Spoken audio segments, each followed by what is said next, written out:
The story begins by showing a couple in an intimate moment between our protagonist and her romantic partner. Her name is Glenda, and she says she woke up shocked after realizing she had been transported to another world, because the last thing she remembers is spending the night exhaustively working on something important. And not only that, she was also inside the body of a beast girl named Shay. Meanwhile, the young man on top of her kept calling her by that name, Shay, saying she was truly shameless for forcing him to get excited by using a flower with aphrodisiac properties. But even if she used that, he still would not become her mate. While the young man was speaking, she was still confused about what was happening. Our protagonist's memories reveal that she had been transported to the beast world, and that she was inside the body of a beast girl who felt miserable and had already thought several times about giving up on everything. And the other women in her village mocked her, saying no man in the village would ever dare become her mate, and that she should be ashamed of herself. But Shay would never truly have the courage to give up, and the other women knew that. That was why they kept provoking her. In the memories, Glenda knows that Shay had even thought about ending everything by eating poisonous mushrooms, but deep down, she knew that was not what she truly wanted. The young woman wakes up in bed screaming, revealing that everything she had seen and heard were fragments of the original owner's memories, or rather, memories that had merged together into a nightmare. She wonders how someone from the 21st century could possibly deal with all that confusion.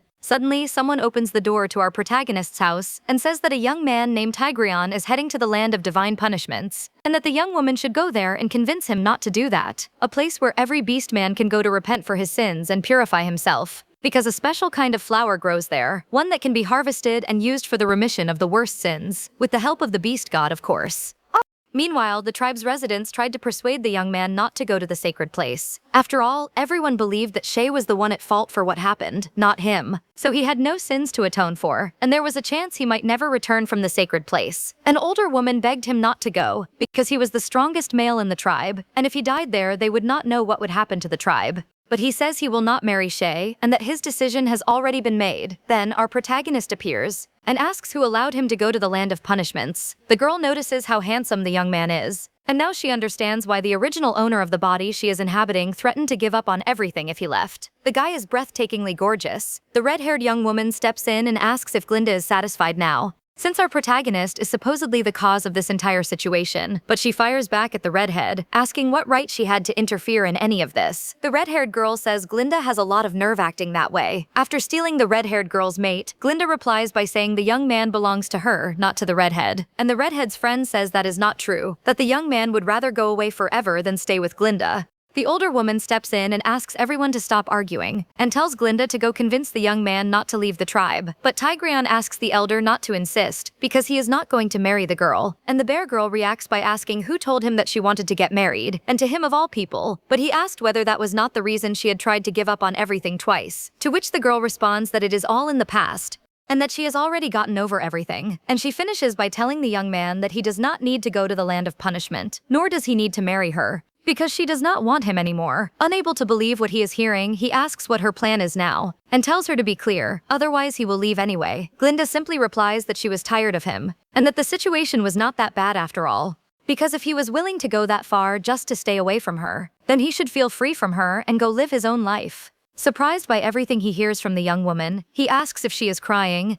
The girl notices tears falling, but concludes they must be the lingering emotions of the body's former owner, and it is worth reinforcing this here. Shay is the original owner of the body, the one who caused the entire situation that made Tigreon want to leave. Glenda is our protagonist, who took over Shay's body. As she leaves, she says goodbye to everyone, and tells herself that this was the way she found to put an end to the problem Shay created.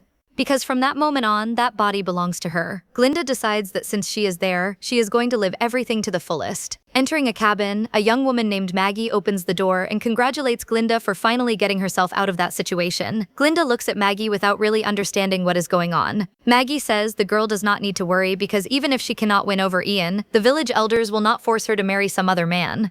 The girl realizes that Maggie is Shay's mother, and also realizes that Shay and her mother were not exactly very close. She also knows that Maggie was raised collectively by the village from a very young age and continued to live independently. On the other hand, Maggie lived alongside many partners. Glenda replies that she stopped looking for a mate a long time ago and that she definitely will not marry a man she does not know, so Maggie should not worry about that. Maggie asks what Glenda meant by stopped looking, and says that Glenda will become a woman within half a month and that the tribe did not raise her for nothing. She asks Glenda if she plans to be expelled and live alone in the forest.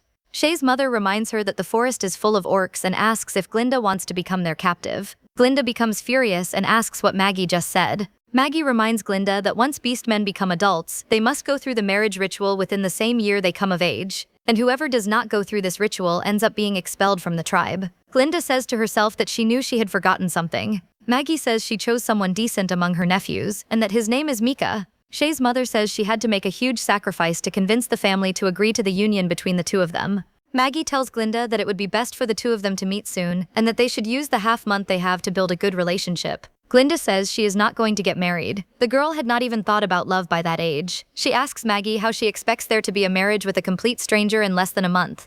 Maggie fires back by saying that Glenda is a valuable female in the tribe that raised her, and that as an adult it is her duty to do the same for future generations. But Glenda maintains her stance that she will not marry anyone, even if the tribe refuses to support her. She asks whether there is no other way to contribute to the tribe. Shay's mother says that producing children strengthens the tribe, and that this is the greatest contribution a female can offer. Suddenly, a tribesman blows a horn. Glenda asks if the meal is being prepared at that moment, and runs outside the house saying that she is going to help the people with the preparations. From afar, Maggie calls Glenda a little brat, and says the girl is making her angry, and says that Glenda has no idea how much thought she put into making the marriage situation easier for the girl who refuses to marry, and finishes by saying that she will bring Mika to eat with the two of them later, and that Glenda will not escape from this. Glenda reflects on how cruel the rules in this world are, and on how other female protagonists transported into manhwas receive special powers, while she is struggling just to survive. But the girl remembers that she still possesses her 21st century knowledge. There is no way she cannot manage in a world of beastmen. The sound of a machine begins playing as it analyzes the fruit species in the area where Glenda is standing. A panel appears in front of her. The girl wonders if that was not the program she spent nights coding back in her real world, and how the program managed to follow her there. The girl notices a small pouch. When she touches it, a window opens showing a miniature version of Glenda wearing the clothes she is using in the Beastmen world. She confirms that it is the system she developed, and that even the two items she stored there for testing purposes are still there. If she had known beforehand that she would end up in this situation, she would have made the program's storage capacity infinite, so she could put everything inside it. Although Glenda understood that the artifacts stored there were still better than having nothing at all. According to her memories, it is difficult to survive in the world of the Beastmen because there is not enough food. But now that she possessed the entire system, she could follow in Dominique's footsteps and test hundreds of herbs. As she walks deeper into the forest, she encounters an elder from the tribe who is happy to see her. Glenda tells the elder that she has reflected a lot about herself and that she is aware she has done many bad things. So from that moment onward, she decided to be strong and do what is best for the tribe. The elder replies that this is good, as long as she changes a few things, and then says that the meat is almost ready. Glenda replies that she will eat with everyone later. She asks for permission to go somewhere and help take care of the cubs. The older woman replies that she may go. Then, after thinking again, she pays close attention to what Glenda said with a look of concern. Our protagonist finds the red-haired girl who mocked her the other day, and simply sits down, picks up a cub, and says that it is true she is not used to taking care of them, so she hopes the other beast women present there can teach her how to do it. From afar, two beastmen from the tribe observe her, and one of them says that Glenda has changed a lot. The other says that she is full of hot air.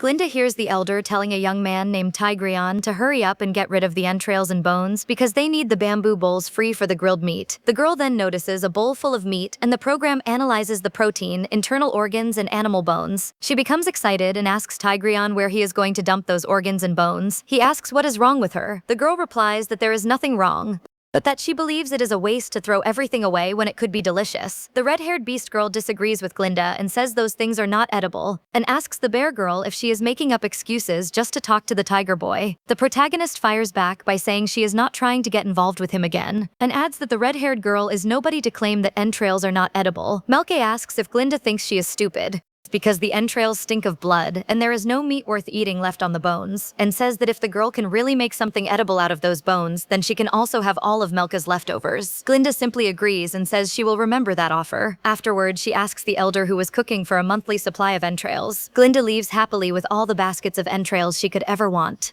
and says she is excited to receive Melka's next batch of entrails. Melka's friend asks what they are going to do because our protagonist seems very confident about turning the entrails and bones into something delicious. The redhead says she bets the entire situation was just an excuse to have a reason to talk to Ian. She only regrets that Ian fell for Glenda's schemes and agreed to help her carry the baskets of entrails to her house. Melka says she needs to find a way to make the boy hate Glenda. Arriving at the girl's house, the bear girl thanks Ian for helping her carry the baskets filled with entrails and bones. The boy says that he truly did not know whether she had thought things through when she claimed she could make something delicious out of entrails, but he admires the girl's courage for taking that stance and proving herself right. Glenda is surprised by what the young man says. Glenda thanks him for believing in her potential. Meanwhile, Glenda's neighbor leaves her house and says that spring is such a huge problem, and that only a few days have passed, yet so many mushrooms have already grown, so she needs to get rid of them quickly. But before the neighbor can throw the mushrooms away, Glenda steps in and asks her not to do that. After analyzing the mushroom's composition, she confirms that they are edible. Then she asks the neighbor if she can keep the mushrooms. The neighbor replies yes, but warns the girl not to eat them because she believes they are poisonous. Glenda thanks her for the mushrooms and says she will not eat them, even though we know she is about to prepare something delicious with them. Behind a tree, Melka wonders what Glenda is planning to do with the mushrooms. Is she going to eat them? At that moment, Glenda asks Ian if he can help her cut the bones. The boy replies yes and asks what Glenda is going to do with the mushrooms. Glenda says that they are not poisonous and that they go perfectly in a bone broth. Then the girl begins preparing a soup with the bones and entrails she received so happily. While she was tasting the soup, Melka suddenly burst through the doors of the house, accompanied by the elders. The redhead asks everyone to watch as Glenda, in her opinion, is putting herself in danger on purpose.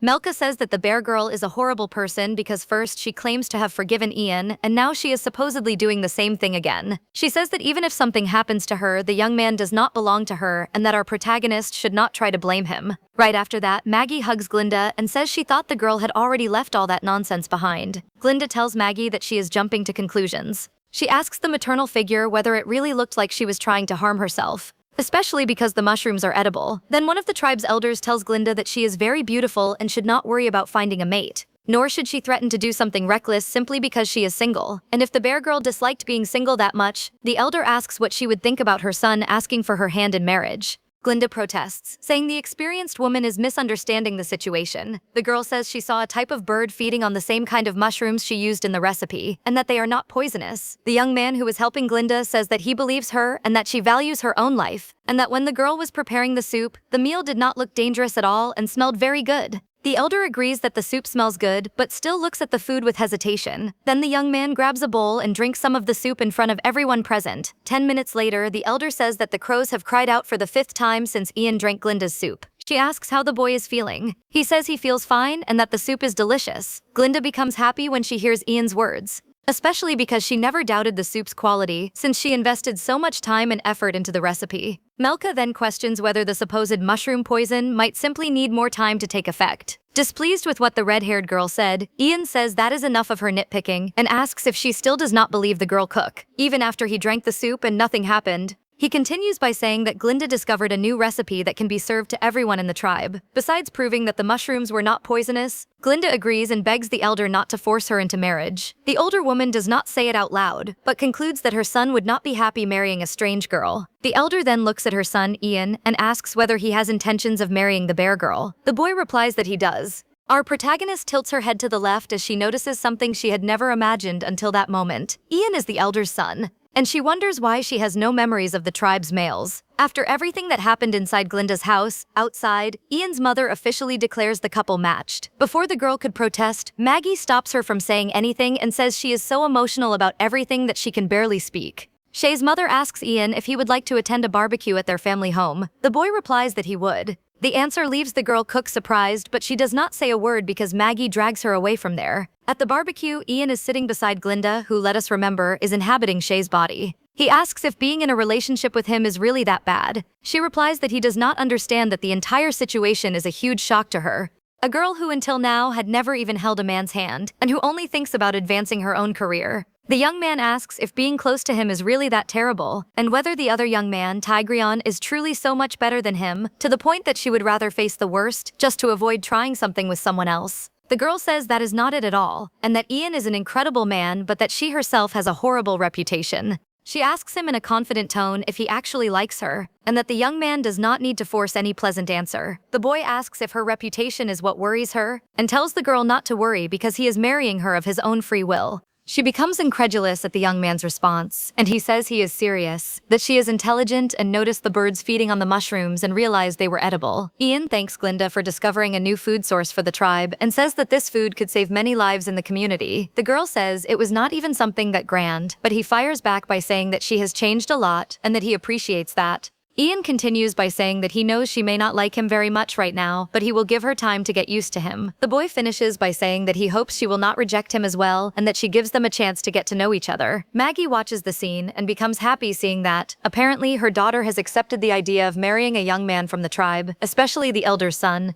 Other tribe members enjoy the soup made by Glenda and praise the mushrooms she added to the recipe. One of the people complimenting the soup offered some to Melka. The redhead is angry because she sees herself as the most beautiful woman in the tribe and believes Glenda is trying to steal all the men in the tribe for herself. Tigrian approaches Ian and says he will deal with Glenda's situation personally, and that Ian is a good friend, which is why he will not let him marry a girl he does not love. Ian disagrees with the tiger boy and says that his relationship with Glenda has nothing to do with what happened before. The boy continues by saying that he promised to marry the girl because he likes her. Tigrian is surprised, and Ian says that Glenda has changed and is now a good girl. The girl's future husband tells his companion that he cannot keep denying the girl's changes forever because of things that happened in the distant past. After all, the girl had feelings for the tiger boy in the past, not in the present. Meanwhile, the red-haired girl was still expressing her anger over everything that was happening. One of the boys who admires her approached and told her not to care about the situation because Ian was never particularly gifted at judging other people's character. The green-haired admirer says that he admires Melka very deeply. She responds by asking whether he admires her enough to face any danger for her. The green-haired boy promptly answers yes. When Melka hears the boy's answer, she tells him to come to her house that night.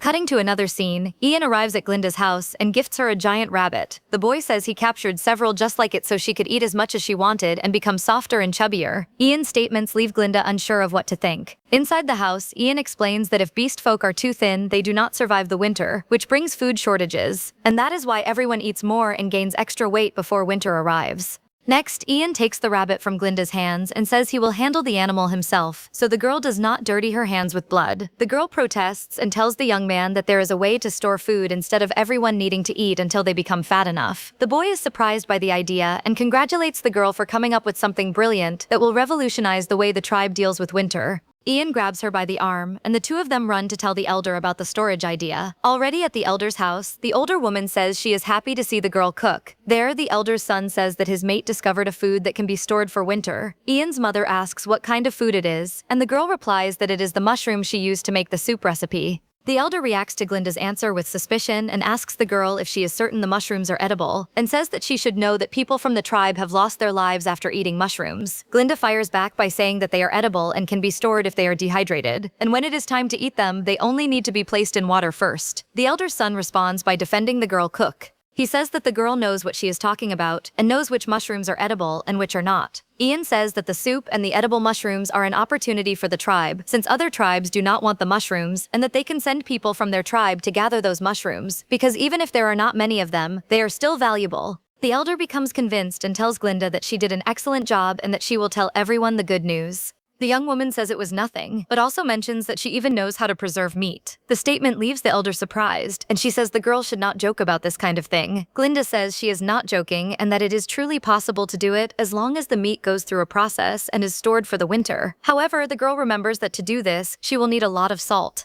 And according to Shay's memories, the tribe traded many resources and supplies, which is why salt is even more important than meat. But Ian's mother tells her not to worry, because as long as the girl can truly do what she is saying, she will get all the salt that is necessary. The elder only emphasizes that she will not be able to talk about everything. The three of them discuss there, so that Glenda's reputation within the tribe can be properly protected.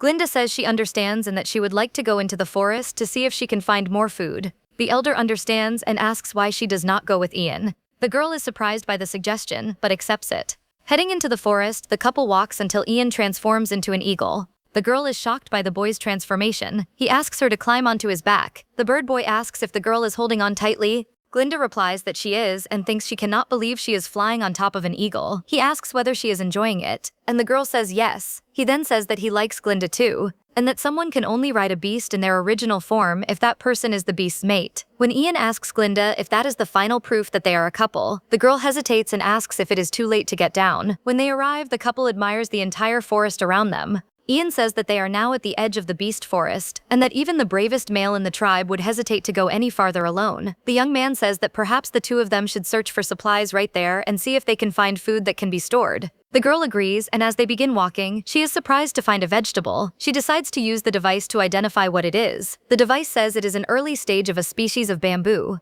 and that its natural taste is bitter, but the flavor changes and becomes good if the vegetable goes through processing and is then stored. Glenda realizes that they are bamboo shoots and asks Ian for help harvesting some of them. She knows that if they are dehydrated, they can be stored. The young man pulls the shoot from the ground, impressing Glenda with his strength. The girl also finds green onions, which have a strong smell but a pleasant flavor. During their journey, Glenda also finds cassava and tells Ian that it is edible and rich in starch. Further ahead, the two find a nest with large eggs from a local bird, but their joy lasts only a short time when the mother bird arrives and begins clucking defensively to protect the eggs. Realizing that the bird was about to attack the girl, the young man protects her. After all, the bird was enormous. She thanks him and says that was close, that she almost got pecked. Still embraced by the young man, the girl notices that he is looking at her with interest, and trying to escape the situation, she steps away and says they already collected everything they needed, and that it was time for both of them to return to the village. But the boy says that her cheeks are still red. She disagrees and says she is only frightened. Ian says it is the first time he has seen a female blush the way she did, and that she looks adorable like that. She insists that it is not like that and asks him to simply continue heading back to the village with her. Back at the village, the residents are gathered together. Some people claim that a long time has already passed since they ate Glenda's mushroom soup and everything is still fine. The elder, Ian's mother, announces to everyone that the tribe now has a new food source, thanks to the girl. The girl becomes happy when she notices that the people around her are praising her and her accomplishment. One of the people says that because of the discovery, no one in the tribe will ever go hungry again. Happily, Glenda asks those people if she can teach them how to distinguish edible mushrooms from poisonous ones, so that those people can also bring them back whenever they are searching for food in the forest. Pointing toward a basket, she says that all mushrooms with vibrant colors are not edible, and that all mushrooms that are white, pale yellow, and gray are safe. The girl finishes by saying that if anyone is uncertain about whether a mushroom is safe, they should call her so she can help. From afar, she sees a green-haired resident trying to get her attention. The young man asks whether the mushrooms in his basket are edible or not. After analyzing them, she says he can eat them without fear. A little farther away, another villager says that ever since Glenda got over her old feelings, she even seems prettier now, to the point of leaving Melka in the dust, and wonders how Glenda managed to gain the knowledge to recognize which mushrooms are edible and which are not. The boy concludes that the girl must have learned because she knows she is going to marry Ian, and the groom's mother taught her out of decency.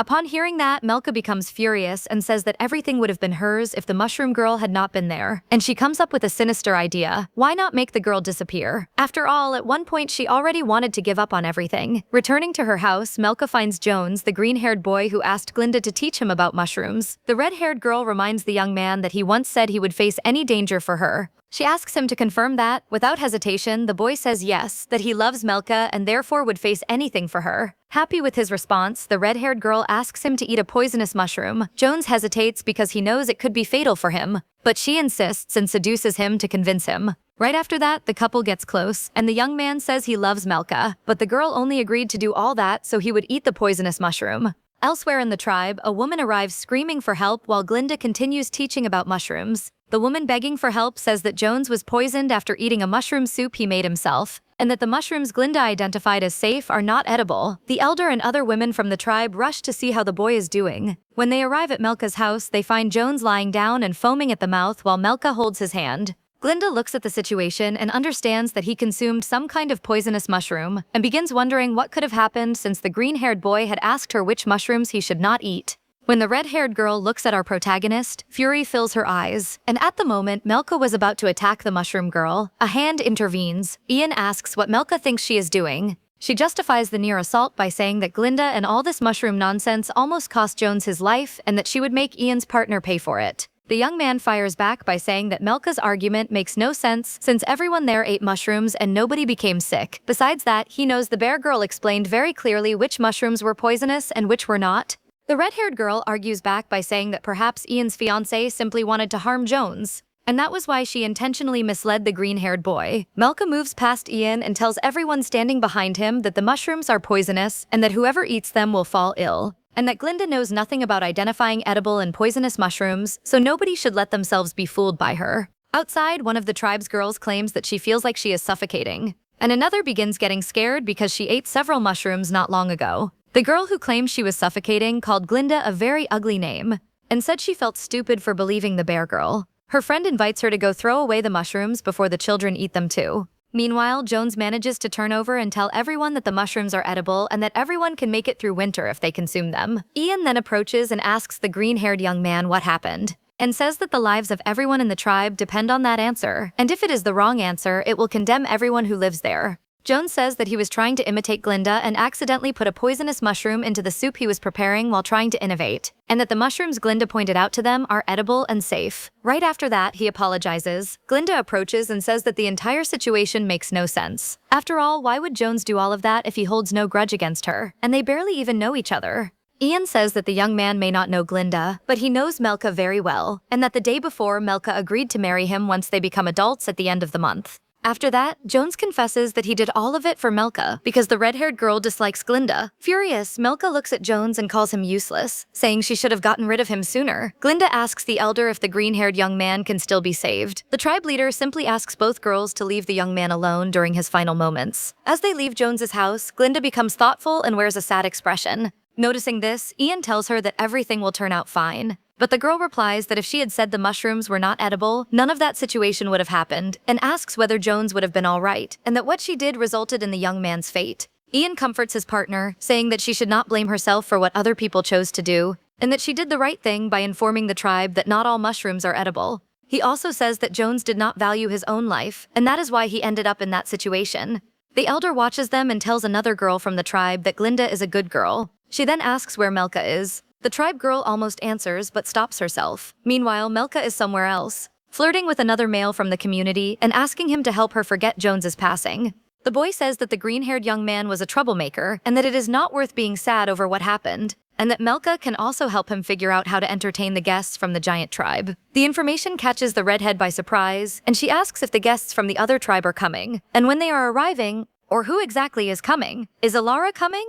The young man asks why the red-haired girl has so many questions. She replies by saying that she is heartbroken over Jones's situation and that Ian now dislikes her, which is why she wants so badly to see Alara, and asks why the young man needs to raise his voice at her so much. The young man stands up and says that the girl keeps mentioning the green-haired boy even during their intimate moments together, and that if she cares about him that much, she should go be with him instead. Furious, the girl wonders why she cannot have a beast man as kind and brave as Ian, or as brave as Tigreon, and she blames Glenda for taking both males away from her, swearing revenge. Later, the red-haired girl enters Jones's house with an angry expression while calling out for him. Maggie, Glenda's mother figure, is taking care of him and says that he whispered Melka's name several times. But the healer thought the red-haired girl would not come to see him. Picking up a bowl of soup, the girl asks Maggie to leave her alone with the sick young man. But first, she asks whether he still has a chance to recover. And Maggie says that he has very little time left and asks the girl to stay beside him. With a tear in her eye, she says she understands and asks to be left alone with the young man, and says that she will take care of him. As soon as the door closes, the girl becomes aggressive and slaps the young man across the face, ordering him to stop pretending to be asleep. He lifts himself slightly and nervously greets the girl. Looking at Jones, she calls him a piece of trash and says he had only one mission: to do what she asked. But, let us be fair, it is not exactly the easiest thing to go through, and the redhead says that deep down she never liked him and was only using him. Shocked and still weak, Jones says he cannot believe what the girl is saying, and that he thought Melka loved him and that they would soon get married. The girl tells him to look at himself in the mirror and says he should be grateful for every moment they shared together, and that he still failed to do what she asked. Every word Melka spoke was like a knife piercing through Jones's body. To keep up the pretense, she begins screaming, asking whether Jones is all right, and whether someone could come inside to help. She finds Arthur, her other partner. He asks what happened. She says that she is sad and frightened because Jones is fading. In tears, the green-haired young man loses consciousness while thinking that his end would have been different. On the day Jones passed away, Melka cried a lot, but the very next day, everyone in the tribe saw her being affectionate with another young man from the tribe. They raised a memorial for the departed and buried him there so he could return to the arms of the gods. Life had to go on. Everyone had to move forward. Everyone except Glenda, who remained trapped by what had happened. Ian asks if she is still thinking about the green-haired boy, and says that they are living in a dangerous world. A world where they can be playing with a friend, and the next moment he could be taken by a giant beast. The boy says that what happened to Jones was not the worst thing that has ever occurred there, and asks her to get used to it because that is simply how things are there. She asks how she could ever get used to something like that when the boy lost his life because of her. We can already see that our protagonist carries a great deal of guilt inside herself. Suddenly, the young man notices the bamboo shoots and asks her to get up and teach him how to dehydrate the vegetables. As she stands up, she trips on a rock and falls against Ian's chest. When she realizes what is happening, her cheeks turn red. Not wanting to waste the opportunity, Ian asks the girl if he can kiss her. He notices that the girl wants to escape from that situation, so he simply tells her that they should eat while the sun is still rising. At another moment, while holding Glenda's hands, Ian says that he respects the girl and her pace, Happily, the girl says they could also focus on preserved entrails and seasoned fruits. And so Glinda decides to cook using the ingredients they collected. She says the dish consists of stir-fried pork intestines and that she used the intestines the young man wanted to throw away. The girl serves the food to the boy, and he asks if the meal is really edible, because the intestines seem to smell a little strange and he had already had a bad experience after eating those fruits. But he tastes it and approves. The girl says she knew he would like it and that if he added the fruits it would taste even better. He asks how she knows so many ways to process food, to which the girl replies that she simply knows. Then he asks the two of them to take the dish so Ian's mother can try it as well. The young man's mother tastes Glinda's food with a smile on her face and says that nobody will ever suffer through the cold season again because of food shortages. The boy praises the intestine recipe made by Glinda. The girl begins believing that the gods themselves destined her to be there. However, she also worries because she knows she cannot tell the people there where she truly came from. That is why she decides to use the story that she was sent by the gods to justify her presence there, which everyone accepted surprisingly quickly. The elder thanks the girl for everything she has done for the tribe, because until then the males of the tribe had to go deep into the forest to hunt, which often resulted in many of them becoming disabled or left with permanent injuries, and many eventually lost hope because they believed they no longer had value. But now that the girl introduced the mushrooms, they can go into the forest to gather food instead and reduce the risks. Glinda became the tribe's heroine because of that. But being the humble person she is, the girl says that she merely shared the knowledge she already had. The young man reminds the girl to talk about the other things they found in the forest. Then the bear girl mentions that she and Ian found many other supplies in the forest that can be stored and eaten later.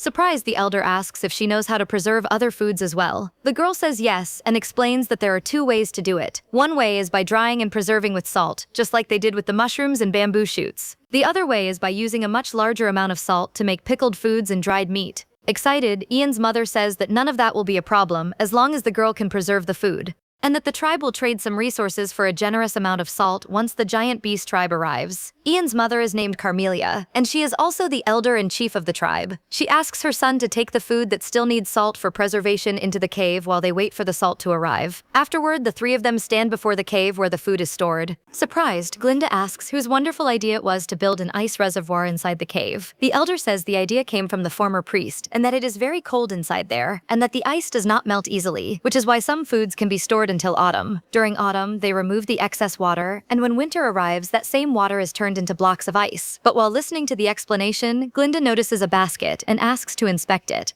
Watching from afar, the red-haired girl looks at Glinda with anger and says that everyone has started liking the girl a lot, and that the tribe chief helps Glinda without even questioning her. Because of that, she cannot trust anyone from the lake tribe. Melky thinks that the giant beast tribe will be her way out of this situation. Inside the cave, Glinda notices that the basket contains a generous amount of fennel, a plant high in sugar and starch content, sweet and edible. She asks the tribe chief how much fennel they have stored. The tribe chief says that it is currently fennel season, but because the herb spoils easily, they did not harvest much of it, and explains that in order to harvest it, they need to go to the mountains to gather the softer roots, and that someone harvested some there and brought it back to the cave. Glinda then asks the chief to have the tribe gather more fennel because it is a treasure. She says that fennel can be used to refine sugar, and that the sugar can be stored for a long time and consumed by pregnant women and babies. Likewise, the soft roots can be processed to produce noodles. Melky overhears everything from afar and decides to write it all down to bring to the giant beast tribe. But as she is leaving, she accidentally steps on a branch. Ian hears it and asks who is there. Upon hearing the question, the red-haired girl goes on alert and realizes she needs to leave quickly. But the boy soon notices her presence and asks what she is doing there. She replies that she came to fulfill her promise. The boy asks what promise she is talking about. The redhead replies that it is about the salt she promised Glinda, after losing the bet about whether the girl could make something delicious with the carcasses she received.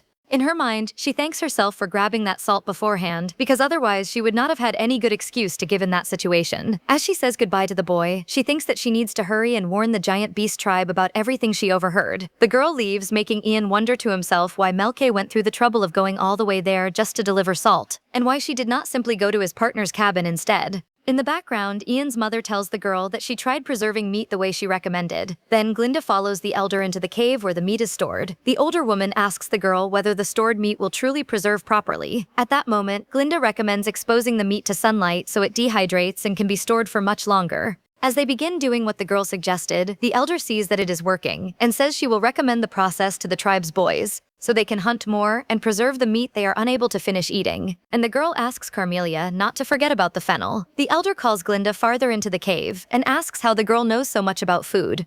The girl says that she had a very difficult period and lost consciousness, and that when she awoke, it was as though the gods had granted her knowledge as a reward. When she woke up, she already possessed all that knowledge. Upon hearing that, the elder becomes emotional and says she knew the gods were watching over the tribe, even if silently. She thanks the girl for bringing hope and food to everyone, and says she is very happy with everything that is happening.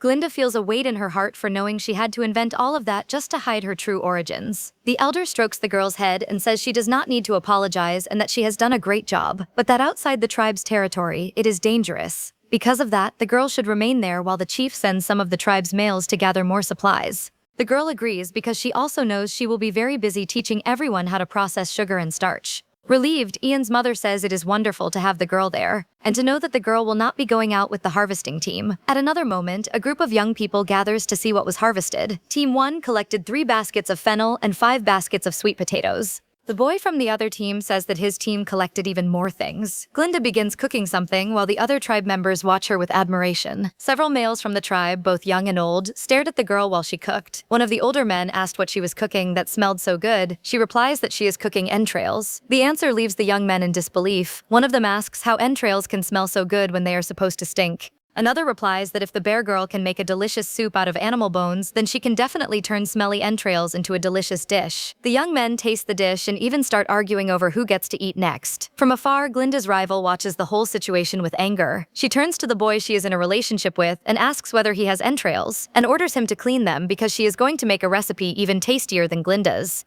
Melky is determined to copy the recipe, but improve it so it becomes superior. Near the lake, she watches her partner trying to wash the entrails and asks if he really knows how to do that. On the other side of the river, 2 young girls from the tribe wonder what is going on. The blue-haired girl says it must be another one of Melky's tricks, since the red-haired girl has been acting strangely ever since Jones passed away. The couple is trying to cook the entrails. But was the cleaning process successful? She keeps complaining non-stop, and because of that, he becomes angry and kicks the cauldron filled with entrails, saying that he is not skilled at cooking but at hunting, and that Melka only ever talks badly about Glinda, while he can see the kindness in her and knows she did everything to help the tribe. The redhead becomes shocked and asks how he dares to raise his voice at her. He leaves without caring about what the red-haired girl says. And one of the girls on the other side of the river comments on how arrogant Melka is for believing she is the prettiest young woman in the tribe. Her friend agrees and notices that the redhead is the complete opposite of Glinda and Ian, a well-matched couple. In another scene, Ian says that Glinda is a genius and that she does effortlessly everything that would be extremely difficult for other people. He grabs her by the arms happily. From afar, Tigrian watches the happy couple celebrating together. To him, it is as if she were a completely different person from the one she used to be when she went through such a difficult time a long time ago, and that even Ian had changed as well. But the tiger boy scolds himself for feeling as though he is radiating jealousy. He thinks he should be happy for the couple and for his friend. At another moment, a group of young men is stirring a boiling cauldron full of fennel leaves. One of them asks if they need to keep stirring the boiled leaves so they continue cooking until the sugar can be extracted. Glinda confirms it, and he says it should work even though his experience is only with producing brown sugar. Upon hearing that, the girl becomes worried because she knows there are not enough tools to process everything the way it should ideally be done. But she knows there is a solution and already starts thinking about how the starch extraction from the harvested roots will be carried out. Ian asks the girl why she is deep in thought, and whether there is anything capable of discouraging her. She quickly remembers that their ancestors invented bamboo strips, which can be used for filtration. Smiling, she asks the boy to help her with a mission. He asks if the mission consists of turning the bamboo into strips and then into baskets that will be used for filtration. She says yes, and Ian accidentally breaks the piece of bamboo and becomes frustrated. Glinda asks whether he has knives. Then she immediately realizes that the question makes no sense because she is in a world that exists before the age of metals. But she remembers that she placed a dagger inside her backpack and that it would be perfect for making bamboo strips. The young woman asks him to try using the dagger. After successfully using it, he asks the girl what kind of tool that is. She replies by saying that it is a dagger. Glinda knows the dagger is the result of refined iron, and that the raw material can only be processed under extremely high temperatures, something impossible during the era she currently lives in. The boy says that no wild beast would dare attack the tribe's people if every one of them carried a dagger like that. But that it did not matter because the claws they already possessed were enough, and the two of them begin discussing how the baskets could be made. Returning to the fennel, the tribe chief asks whether Glinda managed to make all the necessary tools. Ian's mother becomes happy and tells the two of them that everyone needs to do everything possible to process all the food within 3 days. Glinda asks why the chief is in such a hurry and whether it has something to do with the harvest. Carmelia says that the fennel and roots grow during spring and die during summer. and that the weather has become terrible ever since the god of the beastmen disappeared. Because of that, they have to face wolves in addition to hunger and cold. She says that during summer, violent rains happen, causing floods, landslides, and destruction. And because of that, many tribes disappeared in the face of all those hardships. The elder says that they do not lack meat, but that the food spoils quickly, and without meat, they can only eat leaves or grass. The tribe chief says that their tribe is located fairly high in the mountains, but that many men are lost in the floods when they leave the village searching for supplies. Glenda begins understanding more clearly how the world of the beastmen functions. The children are fed by the tribe, and the adult males go out hunting. The hunted food is divided between the tribe, while another portion stays with the hunters. The females remain within the tribe to take care of the cubs, and reproduction is the community's greatest priority. That is why all adults must choose mates to provide offspring for the tribe, and a female can marry more than one male to bear many cubs. But the bear girl knows she does not want to marry or have many cubs, so why is she wasting Ian's time? Glenda falls into a spiral of despair. He asks what is wrong.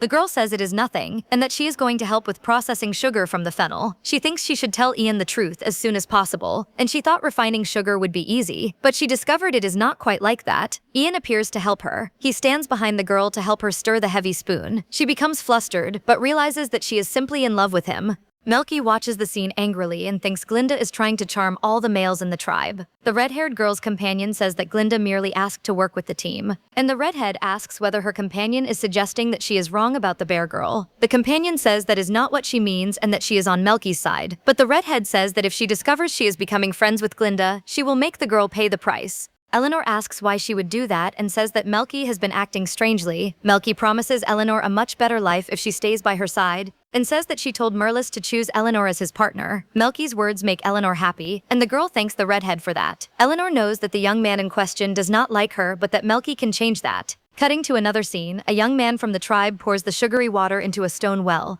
Nearby, the elder says that all they need to do now is let the water evaporate until only the sugar remains. The tribe chief asks if that is really all there is to it. Glenda says that once the water has completely evaporated, what remains is the sugar the tribe needs, and that the same process should be used for starch. One of the boys says that he will return tomorrow to help Glenda. She thanks the young man for all his help and asks him to stay so they can have dinner together. The boy expresses gratitude because they used to be considered the tribe's disabled ones, and that because of her, things changed. The other boy says that they used to hide in corners and survive on leftovers from the tribe's meals, and that now they can walk around the tribe without feeling despised. The girl says that this is the least the rest of the tribe could do since they have all been working hard. Meanwhile, the elder asks her son whether he likes Glenda. He immediately replies yes. And the tribe chief asks whether he is finally going to get married. The son asks if the two of them can talk about it another day. The boy says this to his mother because he knows Glenda still has not promised to marry him. She thanks her partner for all his hard work and asks him to go home and rest. When she arrives at her cabin, she runs into another room and removes her green shirt. The girl notices there is a plant-shaped mark on her left forearm and becomes confused because it was not there a few days ago. She cries out in surprise after realizing that the mark is moving across her body. Ian hears the sound and enters the house to see what is happening. He asks if she is all right. Frightened, the girl asks if she is sick and shows him the mark. The young man smiles and says that she is not sick, she is expecting, and that the leaf moves whenever the babies move as well. He explains that each leaf in the mark represents one cub she is carrying in her womb, and that the father also carries this leaf mark. The girl becomes shocked and frightened because she did not want to get married, and now she knows she is expecting, especially with 3 cubs, and even worse knowing that Tigrian is the father. Ian asks if she is sad now that she knows, and says that Tigrian will not be able to reject her anymore no matter what. He asks if she wants the tiger boy to be informed. Glenda asks him not to do that, because the cubs are proof that Shay, the original owner of the body she is inhabiting, truly manipulated Tigrian. And if they are born one day they will ask who their father is. She tells Ian that she never had anything to do with Tigrian and that she does not intend to keep the babies either. The boy asks her not to say that because a female from the tribe who does not care for her cubs is expelled. But then she asks why she should have the cubs if they would not have a father, and whether it would really be good for things to happen that way. She does not think it is fair that she has to pay for the things Shay did. Crying, she also remembers that she barely even had time to fall in love. The boy asks her not to cry and says he should not have spoken that way because he ended up frightening her. Then he asks her to go somewhere with him, and Ian opens his wings preparing to fly. Glenda asks the young man where he is taking her. He says that before any cub is born, an egg will form in the sanctuary of the god of the beastmen. The girl becomes confused. From the edge of the cliff, Ian points toward the place where the sanctuary is located, and asks Glenda to let him take her there. When they arrive, the girl sees several trees with many eggs resting within the bases of those trees. Behind them stands Carmelia. She asks the girl if she came there to see the eggs, and says that 3 new eggs appeared that day. She knew the parents would show up. Amazed, Glenda looks at one of the eggs and asks if it represents one of the cubs she is expecting. Ian says that the mother and the cubs possess a natural spiritual connection, and that they feel everything the mother feels, and asks whether she would truly have the courage to destroy the eggs. She replies by saying that she feels nothing for Tigrian, and asks what she is supposed to do if the cubs are born without a father. The boy asks if there is any chance that he could become the father of the children. She is surprised by the question. The young man says that he truly likes her and hopes she will choose him as her partner. The girl does not know what to say, and Ian says that all he knows is that he likes her exactly the way she is, and that he wants to eat, hunt, and raise cubs beside her in the near future. Then he asks Glenda to choose him as her partner so he can take care of her and the cubs. The girl only says that if that happens, he should not regret his decision afterward. Happily, the young man celebrates by lifting her into his arms and taking flight, but she asks him to put her back on the ground because bears are afraid of heights, and her beast side is a bear. A bear and an eagle. How romantic. He understands and agrees, but says that building a treehouse for the couple might not be the best idea after all. The girl asks about the new house, and he says yes, their future new home, one they will build together. Back at her cabin, Glenda sits on her bed crying. She wonders how she could agree to marry a beast man when she had only just arrived in that world. But then the young man appears, opening the door with bags full of crystals and herbs. And the girl asks what all of that is. He replies that he is now officially her partner, which is why he needs to come to her house regularly to take care of her and the cubs. She smiles when she hears that and looks at the bed where the crystals are lying. Glenda asks whether all of that is really necessary. At that moment, Ian takes the girl's hands and the two of them end up cuddling together in bed. He gently caresses the girl, and she realizes that the young man's behavior has changed ever since she accepted him, and she wonders whether every beast man acts that way. Glenda asks why he seems to have been so cold toward her before, and Ian replies that he was never cold toward her and kisses her. Once again holding her hands, the boy asks whether she likes him, and says that he does not expect the bear girl to suddenly like him to the same extent right away, but asks her to try to like him a little more each day. The boy begins performing some courtship gestures, something common among beast men it seems. And the girl is flustered, asking the young man to be a little gentler. The boy licks the fingers of her left hand. She concludes that he is very excited. Lying beside the girl, he repeats that he wants to be her partner. Looking into her eyes, he says that her next litter will be his, and that they will have many cubs together. The next day, some boys from the tribe comment that Ian had moved into Glenda's house, and that this might mean they will have many children. And another comments that this is good for him since Ian finally found the woman he likes. Tigrian overhears everything and wonders whether the two are living together. Shay's ex goes to Ian, who was gathering mushrooms, and says that he heard about him and Glenda being together. The eagle boy interrupts his companion and says that he and the girl are about to formalize their union, that they will stay together, and that he likes her very much. Tigrian interprets the sentence and tone of voice as a warning and says that from that moment onward he will stay away from the two of them, and that he will never bother the couple again. Ian becomes unsure whether what he said and the way he said it was too harsh. After all, the cubs Glenda is expecting are Tigrian's children, because he knows Tigrian will notice the mark on his own body and go after Glenda. The young man says that in the name of his friendship with Tigrian, he will not be harsh toward him, but that he hopes Shay's ex remembers one day what he said at that moment. Behind the bushes, Melka overhears the entire conversation and becomes outraged by everything she hears. She thinks that she herself should be the female worthy of the male's love, and the one envied and fought over by the tribe's females. But then she remembers that Alara, her friend from the giant tribe, will arrive soon and solve the situation. Eleanor approaches Melke carrying 2 bowls of food made by Glenda. The redhead asks her friend whether she is out of her mind, whether she really thinks she is going to eat food made by the bear girl. Tigrian arrives and asks whether this is how Melke treats food that the tribe's young people gathered with such effort. And Glenda says that Melke could simply have said she did not want to eat the meal, and that the redhead should not try to copy the recipe while belittling the original. The fox girl asks Glenda not to blame her, because Eleanor could not hold the bowls since they were too hot, and that she does not even blame her friend for almost burning her with one of the bowls. Meanwhile, another young man from the tribe runs over, warning that several members of the giant beast tribe are at the entrance of the village. Ian asks his partner to accompany him because his mother has something to tell the couple. Melky celebrates her friend's arrival, and says that once they are there, Glenda will be nothing more than a toy for Alara. On the way to see Ian's mother, Glenda asks what happened and what the giant tribe is. The boy says that it is the most powerful tribe on the mountain, and that they possess the best resources because of their large population, but that they are authoritarian and treacherous, and that someone from the lake tribe must be conspiring with the giant tribe, which would explain their arrival. Glenda connects the dots and believes Melky is involved, but Glenda looks around again and notices that Ian slammed his fist against a tree trunk and called Melky a traitor. The eagle boy believes that the redhead shared information about all the stored food, which would cause the giant tribe to come there and seize the stockpile. Right after that, he apologizes for frightening the girl. He explains that the chief asked the two of them to negotiate with the giant tribe and buy time while the others moved the food somewhere else. At the entrance, Alara introduces herself as the partner of the young chief of the giant tribe and asks who Glenda is. Glenda introduces herself, but Ian interrupts by saying that she is the future partner of the Lake Tribe chief's son. Heading to the table, Alara notices the small amount of food being offered. The visitor asks whether that is any way to welcome guests. Alara sits beside Glenda and says that she heard about the bear girl and the tribe discovering many food supplies. Ian agrees and says that is indeed what happened. The boy asks them to bring to the table the good things the Lake Tribe harvested. Upon looking at the dishes, Alara wrinkles her nose and asks if that is all. Alara's delegation partner asks why the Lake Tribe feeds on bones and entrails, and whether the males of their tribe are incapable of hunting actual animals, because if that is the case, they can ask the giant tribe for help with that. Glenda asks them to try the recipe before judging it by appearance. The Eagle Boy comments that the visiting delegation is trying to take advantage of them, but that they can still get out of the situation safely, because they possess mushrooms and bamboo shoots to negotiate with. And the visiting tribe still does not know those things are easy to find. But the young man warns that he is not good at making deals. He was the chief's son, but she never had time to teach him about that side of things. Glenda simply tells the young man to leave that part to her. After tasting the recipe, Alara says the flavor is good. The bear girl explains that the bone soup may seem simple to make, but the process is complex,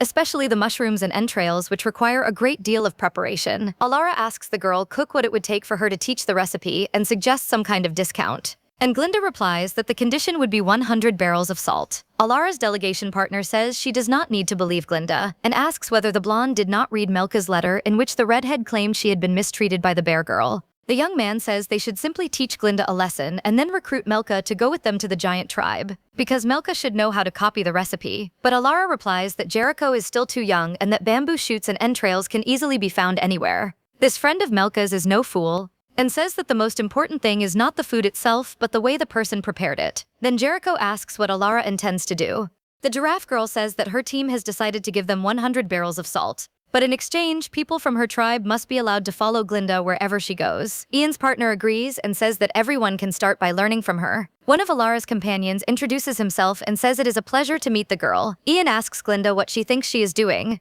A sea-green-haired young man who is with Alara tells Ian that his group only wants to learn from Glenda and asks why the young man is so worked up. The girl asks her partner to calm down because the group will only remain there for 2 days. He agrees and says he will not make a scene simply because she asked him not to. The sea-green-haired boy says that he is intimidated by the Eagle Boy. Alara tells Ian that she agrees to the supply exchange, but her group needs to learn the recipes before leaving. Then the youths accompanying Alara begin presenting foods and asking Glenda whether they are edible or not. One of them, with mustard-colored hair, finds a sweet fruit and asks the girl to taste it. He says that the fruit's fragrance is so pleasant that it makes him want to taste it as well. The problem was that he said all of that while holding Glenda by the waist. The girl asks the mustard-haired boy to behave himself, otherwise she will not be able to teach him anything.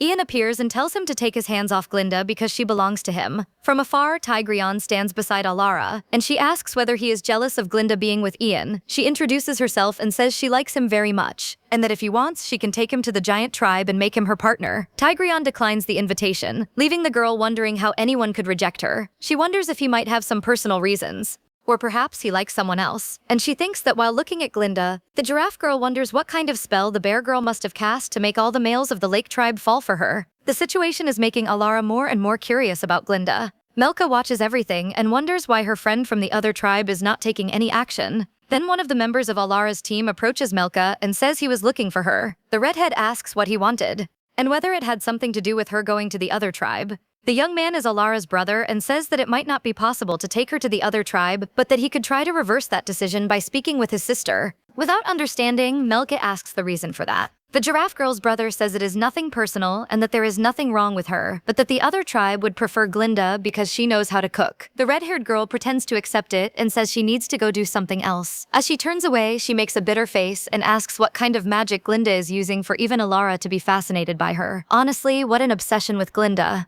Inside her house, Melka grabs a voodoo doll and says she is going to get rid of Ian's partner. Merlis arrives and asks Melka whether she is all right, and whether the people from the other tribe are bothering her. Upon seeing the young man, she becomes happy and asks whether he could do her a favor. Meanwhile, Glenda continues teaching about food, while needing to dodge the advances of the mustard-haired boy. But Merlis watches the scene and says he needs to speak with the girl. He believes that Glenda not only charmed Tigreon and Ian out of vanity, but is also flirting with the males from the other tribe. However, his intentions are different. He says he is there to apologize on Melka's behalf. The young man extends a bouquet toward the girl. Melka and Eleanor observe the entire scene and the fox girl says she was not lying about arranging Merlis for Eleanor, but that for Glenda, having only Ian was apparently not enough.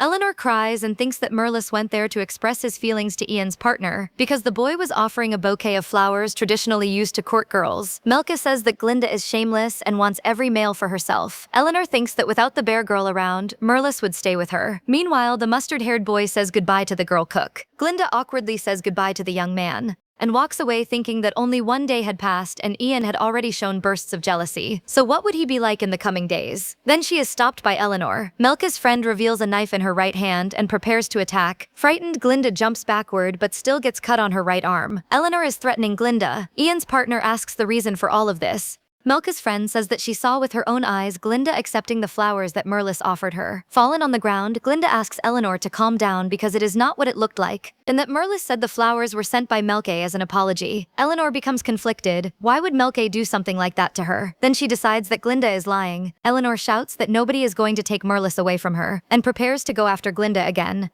But the bear girl dodges and runs out of the tribe. Eleanor remains standing in the rain with the knife and tells Glenda never to come back, because if Melka wishes it, she or another tribe member will come after the bear girl. Eleanor cries, saying that if it were not her, it could have been Merlis, and confesses that she was not truly trying to hurt Glenda. She was only putting on a show to scare the girl into running away. Ian enters the house, calling for his partner and saying he managed to recover the prey Tigrian had captured, but he realizes she is not there. He sees bloodstains on the grass. Later, members of the Lake tribe go out searching for Glenda with torches in the middle of the forest. Carmelia, the tribe chief and Ian's mother, asks her son to be careful. The young man is furious and judges himself incapable of protecting the woman he loves. Tigrian tells Ian not to worry because the girl may simply have found some new food and gotten lost. Upon hearing that, Ian gives Tigrian a firm knock on the head and says that Glenda is carrying Tigrian's babies, so the tiger boy had better pray she is alright. Otherwise, he warns that the girl's ex will have to go to the zone of punishment to confess everything to the gods. The information shocks both Tigrian and Melka. Upon hearing that, Eleanor realizes she hurt a girl who is expecting cubs, and because of that, she believes she deserves to be punished. Eleanor asks her friend how she can remain so calm in a situation like this. The redhead tells Eleanor not to worry because she is not going to tell anyone what really happened. Little does Melka know the truth. The mushroom girl walks through the forest without knowing what to do. She knows she is already too far away to return, while at the same time she cannot continue going farther ahead, but she needs to find a safe place to treat her wound. She checks the supplies she has and concludes that it will be safe to spend the night there. But eyes were watching Glenda, and the entity wonders why a beast woman is in that place at that hour. Glenda hears a sound but cannot tell what it is. The girl asks who is there and whether it is Eleanor. Suddenly a wolf leaps out of a bush toward her, but the girl grabs the dagger and defends herself from the animal. She knows the smell of blood will only attract more and more wild animals. The entity continues observing and wondering whether she is going to cry. While she was defending herself from the second wolf, the figure appears and scares the wolves away. Glenda is amazed and unable to believe it. A figure that is half boy and half snake? After staring at each other for a while, the entity begins to walk away, but the girl notices that her wound disappeared. Seeing this, she starts running after the creature, who asks what the girl wants. The girl offers to take care of the wound on his left arm. He refuses, and Glenda insists because she knows that if it is not treated, the wound will become infected. The girl asks about his appearance. The half-snake boy replies that he is exactly that, a version of a beast man who lives in a hybrid form, and he begins telling his story, that everyone like him is considered a sinner from birth and therefore cannot fully transform, and that they commit all kinds of wrongdoing, which is why the place where they live is considered a harsh land. She says she did not know he was a hybrid. He even believes her because why would a beast like her approach him so closely if she had known that? And he warns her that everyone like him possesses a white crystal in the middle of their forehead, and that upon seeing it she should stay away. But she says that half-beast creatures are not despicable, and that the white crystal is not frightening but beautiful. The girl says that nothing should be judged based on species. Whether someone is good or bad depends on the hearts of people or beasts, and that he may be a hybrid, but he is kind. Otherwise, he would not have saved her. The snake boy says he saved her because she is a woman and he wanted to take her home, but she asks why he did not take her when he had the chance. He says it is because he knows she is expecting. Then the girl says that makes him a warrior who saved a woman. He becomes surprised by her response and begins to think that she is a very noble beast girl. He felt flattered by what she said. Glenda says that any misunderstanding has been resolved and officially introduces herself as a member of the Lake tribe. The half-snake boy is named Flint. He takes the girl to the cave where he lives, and Glenda comes across what he eats. For a moment, he thinks that perhaps she will dislike him because he is a hybrid. Then she looks at Flint and asks him to let her teach him how to preserve food. But he says that if she teaches him, she may be punished by her tribe's chief. Glinda replies that she would do it because he saved her. He thanks her and says that he will tell her a secret in return. The snake boy says that he went into the forest because he found a large quantity of salt there. The bear girl becomes happy when she hears that and says he can make a good supply of dried meat for winter. Flint says that he will give her the salt from the mines that exist there. Meanwhile, Ian and the rest of the lake tribe continue searching for the girl. But then he and Tigrean hear noises in the woods. Suddenly, the two come face to face with a group of hybrids like Flint. Tigrean says that they do not wish to harm anyone and that they are only searching for a female from their tribe who got lost. But the hybrids launch into an attack. Ian says they cannot continue like that because the half-beasts usually move together, and that there must be others nearby. The Eagle Boy believes that he and Tigrean need to leave that area. Because of that, Tigrean transforms into his beast form, a winged lion that stops the hybrids' attack. Then the boys spread their wings and fly away from the place. They land far away, but Ian notices something on his companion's left arm. Tigrean smells it and becomes surprised by what he realizes. Glinda's tribe chief reacts with shock upon learning that there is a salt mine in the beast forest. Carmelia asks Tigrean if he is certain about it. Tigrean says that the hybrids are secretly taking salt from the mines, and everyone believes Glinda is now in even greater danger because she is not a hybrid and may run into them in the forest. Glinda's partner says that he will not let anything bad happen to the girl and that he will find her that very night. Tigrean says that they will find the girl and asks the elder to share information about the hybrids with the tribe. The elder stays behind, praying for the god of the beast men to bless both young men and keep the girl safe and sound. She tells the residents of her village that the people from the Giant Gate tribe are still inside the Lake tribe and that no one can allow the guests to learn about the salt mine, and also that no female is allowed to leave while the males must hunt in groups. One young man asks how the rivals suddenly appeared in their forest. In other words, he assumes the entire forest belongs only to his tribe. Another says that the hybrids are so brutal that they would take members of other tribes by force. Eleanor runs to ask Melka what they should do, and says that the hybrids may have captured Glinda. She questions the redhead about what they should do now. Melka responds indifferently and says it would simply be bad luck for the bear girl if she got caught by them. Eleanor replies that it was the fox girl who put their rival in danger, and that it was she herself, Eleanor, who forced Glinda to run into the forest. Eleanor notices something while paying attention to Melka's expressions, and remembers that Glinda denied the accusations. The girl realizes that Melka lied about Merlis and the bouquet story. It was the red-haired girl who set everything in motion. The next morning, Glinda wakes up in the hybrids' territory. One of them says, "You wake up so early," and asks whether expecting females are not supposed to be tired and sleepy. She replies that the reason for that is because this is the first time she has slept outside the Lake tribe. And another hybrid asks who the girl is and why Flint cares so much about her. The hybrid with bullhorns becomes very shocked upon seeing Glinda. Another says that his companion is simply too shocked and asks the girl to ignore it. And the girl asks whether they belong to Flint's tribe. One of the horned boys is named Torian, and he becomes surprised by the information about Glinda. The horned boy Torian becomes uncertain. He wonders why she was alone in the forest the previous night. But then he realizes that the two beasts he encountered the night before were searching for her, referring to Ian and Tigrean. Inside the cave, Flint asks how she got injured and why she ran into the forest. The snake boy becomes outraged upon learning that the injuries were caused by females from her own tribe, and does not understand how those two could have done that to Glinda, referring to Melky and Eleanor. Glinda admits that she never imagined something like that would happen to her. Then the snake boy says that she can leave the Great Lake tribe and come live at his home, because he can protect her. Glinda thanks him but refuses. She explains that the people from her tribe are good to her and that everything was just an unfortunate incident, and that the home she has with Ian is also in the Lake tribe. Flint asks who Ian is, and whether he is her partner, and whether he treats her well. Glinda says that the Eagle Boy was the only one who stayed by her side during her most difficult moment. The girl says that he would support her in any idea she had. Then she adds that sometimes he is a little childish and overbearing, but that he becomes cute when he gets jealous. Paying attention to what Glinda says while defending Ian, Flint replies indifferently, and says that Ian failed to protect his partner properly, no matter what good qualities the young man possesses. Glinda responds that it was not Ian's fault because he had gone out hunting at that moment, and that nobody expected something like that to happen. The bear girl says that she believes Ian must be worried about her. Flint asks her to eat more. The snake boy wonders why he felt so sad hearing Glinda praise the Eagle Boy. He knows he promised himself that he would return her to the Lake tribe, but now he is uncertain. He questions whether he will regret doing that. Glinda says that it was so dark the previous night that she does not even know how she arrived there. Flint watches the girl trying to figure out the direction she came from. He holds her hand, apologizes, and says that she cannot return to the Great Lake tribe at that moment. She asks why. The boy explains that something happened at the salt mine and that he needs to go there, and asks whether she can accompany him. He says that he is afraid he might forget the things she taught him about preserving food, and asks whether she can go to the mine to review everything. Glenda says that when it comes to processing sugar or gathering non-poisonous mushrooms, practice is the most important thing. The serpent boy says that they can learn little by little, and that he will take her home afterward. But the girl asks to go to the salt mine. He becomes confused. The girl says that she wants to go there and asks the boy to send a message to her tribe saying that she is safe. The boy asks whether she is not afraid of going to his tribe. The young woman replies that she trusts Flint. The snake boy becomes surprised because no female had ever said that to him before. He asks her to stay close so she does not get lost like she did the previous night.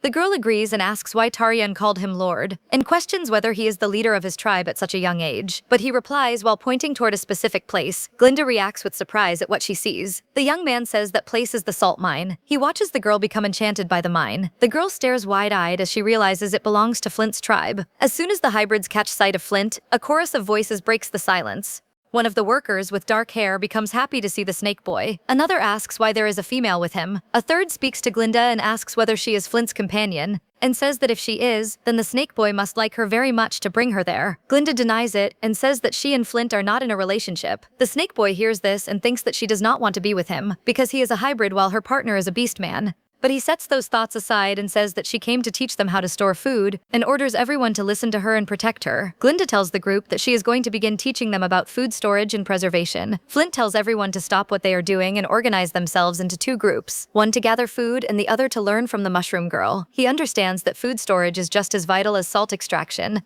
One of the mine workers tells the chief that his guest is very capable, but the serpent young man corrects him by saying that he and the visiting girl are not in a relationship, and that he will send the girl back to her tribe as soon as she finishes there. The bull boy cannot understand his leader's decision. He asks why Flint would do that, and whether the snake boy does not like her, a female so gentle and full of knowledge. After all, how could it be possible for Flint not to want the company of a girl like Glenda? Was the leader failing to realize what a rare jewel the mushroom girl truly is? Flint tells the bullboy that it does not matter and that nothing will change because the girl already has a partner and she does not belong there. The little bull says that if Flint saved her, then the girl belongs to him. But the young man ends the conversation by saying that he is a hybrid, and that Glenda deserves a beast man. The bullboy remains persistent, but the leader of the hybrid tribe declares the matter closed and says the decision has already been made. Taryan accepts, but says that the chief needs to think very carefully before deciding he will not regret it later, and Flint starts wondering whether he will regret it. Glenda explains that the bamboo shoots need to be cut into strips, boiled, and hung so the water can drain before they are dried under the sun for preservation. Then she points toward the mushrooms and says they can be dried directly and stored. The girl also asks them to spread salt over the cured meat as she continued her lesson. A young warrior asks what they should do with the soft roots. She teaches the technique of grating the roots and letting them rest. Suddenly, the girl's device identifies the root as crunchy, delicious, spicy, and sweet. The girl looks at one of the hybrid boys and asks where he found the star radishes. The young man says he found them accidentally while digging for roots. The girl then picks up one of the radishes, analyzes it, and says that they can be stored after being dried out. Another tribe member celebrates because nobody will go hungry during spring or summer anymore. The tribe, which had so often faced hardship during the warm seasons, can finally see a better future ahead. Glenda then understands the situation from before she arrived there and asks why they struggle so much during those seasons. The hybrid with blue hair and a golden tiara describes the harsh reality of his people. He explains that his tribe lives in the northwestern desert, where food is much harder to find, and points far away, trying to indicate the distance his people must travel. But the tiger hybrid adds that even when they manage to bring prey back home, the meat spoils quickly because of the hot climate. He says that many people in the community face hardship every year due to the lack of food, and that if they want to survive, they have to take food from the beastmen. But Glenda chooses to understand instead of judge, because now she knows the reason the hybrids act the way they do. It is not because they are evil or malicious, but because they are trying to survive. She replies that she cannot agree with their actions, but she understands them. She does not approve of the situation, but she also cannot imagine the despair of watching their own people suffer from hunger. She takes a deep breath and says she knows other foods that can be stored for a very long time, and asks the hybrids to bring those foods to her. She knows this is a matter of survival for the hybrids. The girl says that she can at least help them in her own way and make their lives better. Without wasting time, the hybrids run into the forest trying to fulfill the girl's request. Standing beside the hybrid dressed in green, Glenda holds up a fruit and explains that the fruit is sour and tastes bad when eaten raw, but that it can be preserved in sugar syrup after being dried. She says that the harvested fruit is tasty and storable, and that many fruits can be prepared that way. Her device identifies it as a sour pod, with an acidic flavor but edible. Suddenly, the blue-haired young man with the golden tiara blows the horn and the tiger warns the girl that it is lunchtime. At the table, Flint praises Glenda for everything she has done and says it is amazing how the tribe members managed to copy the recipe the girl taught them. Together, everyone eats the prepared meal. Flint praises the food again and says that entrails become delicious after being prepared properly.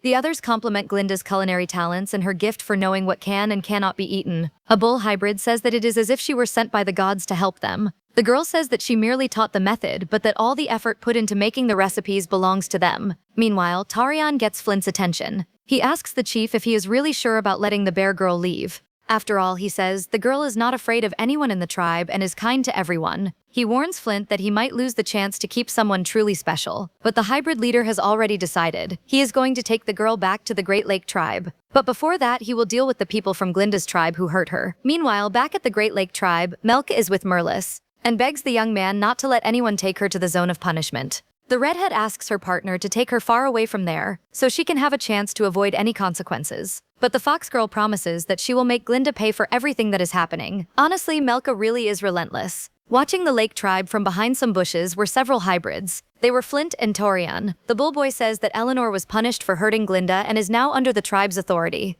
and that she was ordered to contribute to the tribe in a very strict way. Flint feels satisfied hearing that, but asks what will happen to Melka. The bullboy says that she will be sent to the zone of punishment and judged by the god of the beastmen. But the snake boy says that is too easy for the redhead, and asks why they do not send her to the city of darkness instead. Meanwhile, Merlis and Melka quietly leave one of the cabins. The young man continues making advances toward her, but the girl asks him to stop and says they could go to the giant beast tribe because Alara would protect them. As they try to escape while avoiding the guards, someone stops the couple in their tracks. Once again, it is Flint and his group. He says that the redhead is very skilled at drawing people in and then convincing them to do whatever she wants, and that she almost got away. He says that the others do not need to return to the salt mine, but instead should take the runaway couple to the city of darkness, and he asks them to be careful with Melky along the way. While Flint's companions followed his orders, the snake boy focused on sending a message to Glinda's tribe. Nearby, Carmelia, the tribe chief, becomes thoughtful about the fact that Ian and Tigrian have been searching for the girl for 2 days, and wonders where she could have gone. Then the elder notices a piece of paper lying on top of her table. The paper says that Glinda is safe and will return to the tribe soon. She calls the 2 young men over and also speaks about the City of Darkness. The elder says it is a place of disorder and unrest, where the hybrids are even fiercer and more ruthless, and that the lord of that city is treacherous and cunning, and if they take the bear girl there, only the gods know what could happen. Ian urges them to hurry there immediately. Tigrian asks for caution and says that if they had harmed Glinda, then why would they send this letter? The eagle boy replies by asking that if she is truly safe, then why have they not brought her back already? After all, the hybrids are trying to buy time because if Glinda is in the City of Darkness, she might never be able to leave. But Carmelia tells them to negotiate with the hybrids. Elsewhere, Glinda is watching the night sky while Flint approaches her. The young man says it is late and asks why she is still awake. Glinda says that she is admiring the night. Flint wraps Glinda in his arms, lifting the girl effortlessly. His green eyes fix on her with a smile. Surprised by that gesture, Glinda becomes embarrassed. She looks at Flint and asks what he is doing. He replies that he is taking the girl to a secret place. When they arrive, Glinda is surprised. She asks how he discovered that place. The snake boy says that he explored until he found it. The young man moves closer to the girl, his face near hers. The girl notices and becomes flustered. She asks why he does not put her down first. Flint says that they are on a cliff and that the path there is terrible, and that they would save time if he carried the girl in his arms. She agrees that the road is indeed terrible, but asks again how he found this place. Flint says that he found it by accident while exploring the salt mine. The girl says that in that place, she feels like she could touch the stars. She stretches her right arm upward, but the snake boy realizes what could happen. He asks the girl not to go any farther because she was heading toward a cliff edge.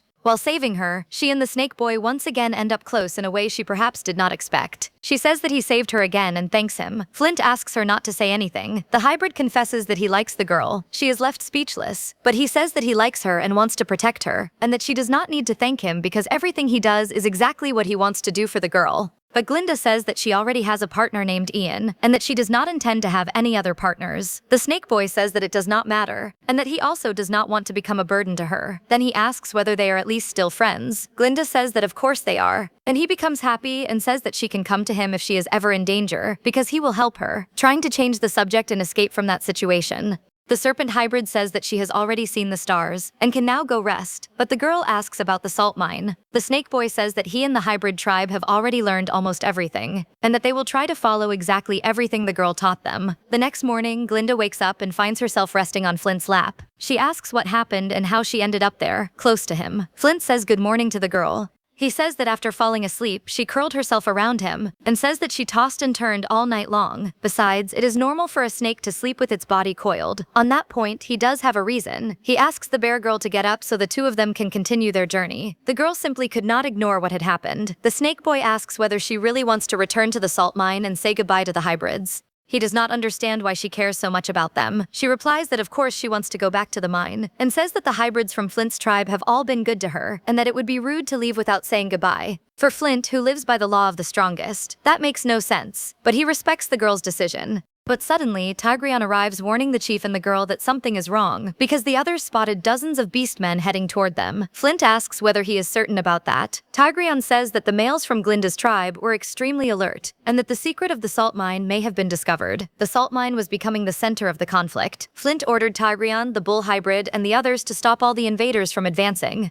because that way, the secret of the salt mine would never be revealed. Glenda touched the snake boy's arm. She asks whether fighting is really necessary, and whether things cannot be solved peacefully. He tells Glenda that the girl is far too naive, and that the differences between beasts and hybrids are not so easily resolved, and that even if Flint's tribe let them go, the beast men would not spare the hybrid tribe either. The snake hybrid tells her not to worry about that, and says he is sorry that he has to return to lead his people, and because of that, he can only ask Tarion to take her back to the tribe she belongs to. The girl becomes thoughtful and cannot stop imagining how devastating a confrontation between the two sides would be. Flint asks Tarion to be careful on the road, and that he must return Glenda safely. The bullboy pounds his chest in a sign of loyalty, accepting the mission as his highest priority. Glenda remains standing beside them with a tightness in her chest. She thinks that she has no power at all to stop what is about to happen. Elsewhere, the beastmen of the Lake tribe walk through the forest. Carmelia calls for her son Ian and for Tigreon. The chief of the Lake tribe asks whether they are certain they are going the right way. The boys say yes. Her son says he is sure, and that he and Tigreon carefully searched for the hybrids during the last 2 days and discovered that they had been more active in that area. Hearing something strange, the eagle boy senses danger. Tigreon realizes that they are under attack. Spears begin flying through the air. The tiger boy barely avoids being struck. The spears continue raining down around them, forcing the group to take cover. Ian demands that the enemies show themselves. To him, attacking that way is proof of cowardice. Tigreon asks the enemies whether that is how the City of Darkness behaves. The hybrids begin emerging and surrounding the group. One of the enemy leaders steps forward. Ian asks who they think they are. Flint appears and asks how the members of the Great Lake tribe dare disturb the City of Darkness, whether they are seeking trouble. Ian steps forward and demands that they release Glenda. Behind him, Tigreon states that they came there because they received information. The tiger boy tells the hybrid leader that a female from their tribe is somewhere around there, and that he expected Flint and his group to return the girl. The snake boy says that the visitors are correct, that she is there, and that he saved her from the wolves. But he says that because he saved the girl, the bear girl now belongs to him, and he will not return her. Carmelia steps forward, staring directly at Flint. She agrees and says that according to the rules of the beast world, Flint rescued her, and because of that, the girl now belongs to the snake boy's tribe. Ian becomes desperate upon hearing his mother's words. He cannot accept it, because Glenda is not a possession or a hunting trophy, but his partner. Meanwhile, the tiger boy says that Glenda is carrying his cubs, and Flint wonders whether that is true, because now all the pieces of the puzzle begin fitting together inside his mind. He remembers the conversations and the people Glenda talked about before getting lost in the forest. The hybrid leader concludes that one of those boys was the Ian the girl mentioned so much, and the other was Tigreon. The elder proposes a deal. Flint feels his curiosity awaken. He asks the elder what she means by that. Carmelia proposes that the snake boy return Glenda in exchange for the secret of the salt mine remaining hidden. Flint processes the offer.